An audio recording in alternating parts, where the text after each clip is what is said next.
बाघ भैरव नेपाल के देव है, भैरव रूप है, बाघ का मुख है उनका, नरसिंह की तरह। हाँ, बाघ भैरव इसलिए कहा जाता है। और उनकी इतनी जय जयकार है, इतनी लीलाएं हैं वहाँ पे नेपाल में कि उसे स्पेसिफिक कोई जगह है नेपाल में? काठमांडू से आगे है थोड़ी सी। और जैसे मैंने आपको वो बताया इंडियन या भारतीय नेपाल नेपालको बारेमा पल्पा भैरव भैरव बाबाको बारेमा के भन्छन् यो पुरा भिडियो हेर्नुहोस्। था। एक और भैरव अभी बताए थे ना कुछ देर पहले नेपाल में जहाँ बलि दी जाती है, पल्पा भैरव।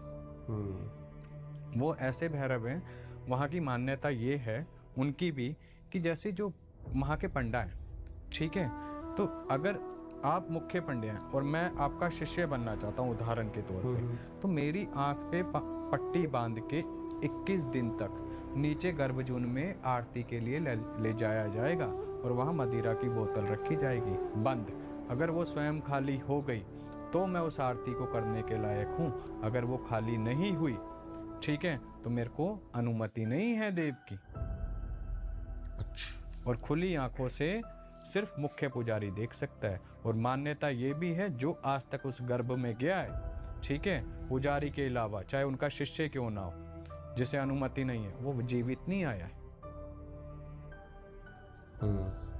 ये है वो शक्ति पल्पा भैरव, बाघ भैरव, वो जो संहार करने में पीछे नहीं हटते हैं, ठीक है। छितांग माँ हम लोग यहाँ छिन्नमस्तिका के नाम से जानते हैं, लेकिन वहाँ जागृत रूप में नेपाल में छितांग के रूप में पूजी जाती हैं। नेपाल में तंत्र कितना सक्रिय है भारत से?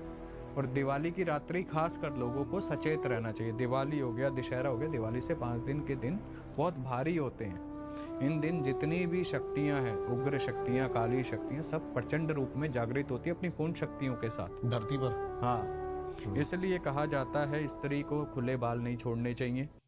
तो इतने 5 दिन ही? हाँ, ठीक है। तेज परफ्यूम लगा के रात को ज्यादा बाहर नहीं निकलना चाहिए। कोई चीज कहाँ से क्या लग जाए, कोई क्रॉस करती हुई एकदम अट्रैक्ट होके साथ लग जाए, फिर क्या करोगे? पहले होता था, आज भी कई जगह गांव में होता है। साधनाएं भी इन्हीं दिनों में ज्यादा होती हैं। साधना बहुत होती है, प्रचंड होती है। यो भिडियो हेर्दै जानुहोस् अनि नयाँ हो भने सब्स्क्राइब गरिदिनु होला। एक चीज समझिए, दिवाली की रात्रि है ना, जो उस दिन भगवान श्री रामचंद्र जी हमारे, ठीक है, 14 वर्ष का वनवास काट के जब आए थे तो अयोध्या में और पूरे सनातन धर्म में दीपक जलाए गए थे।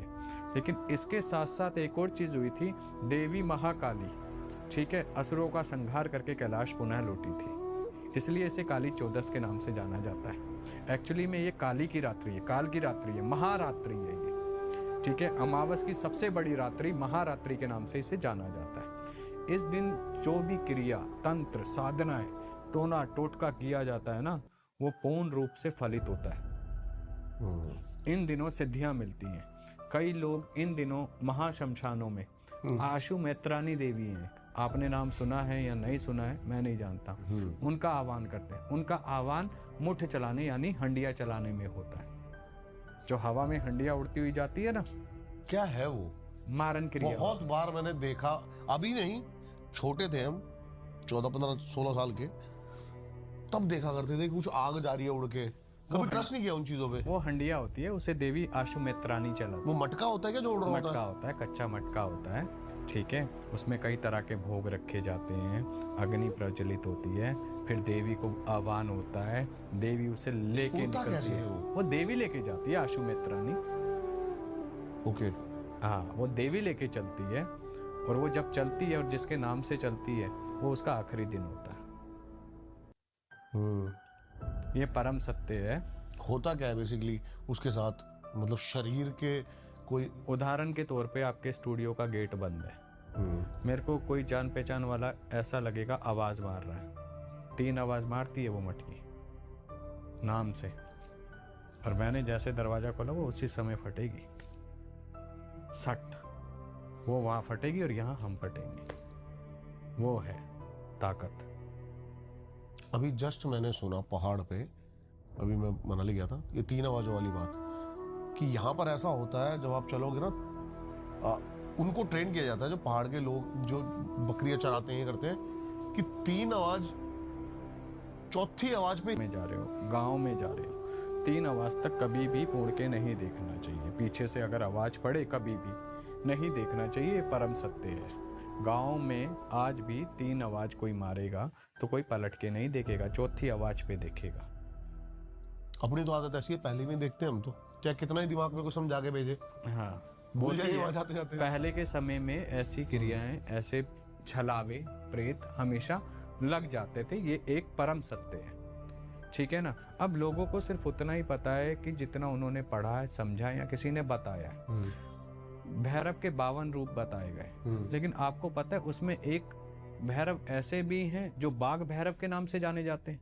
क्या है, क्या बाघ भैरव? पुरा भिडियो हेर्नुभयो त्यसको लागि धन्यवाद। अनि नयाँ हो भने सब्सक्राइब गरिदिनु होला, अनि लाइक र सेयर पनि गरिदिनु होला, र आफ्नो विचार कमेन्टमा लेखिदिनु होला।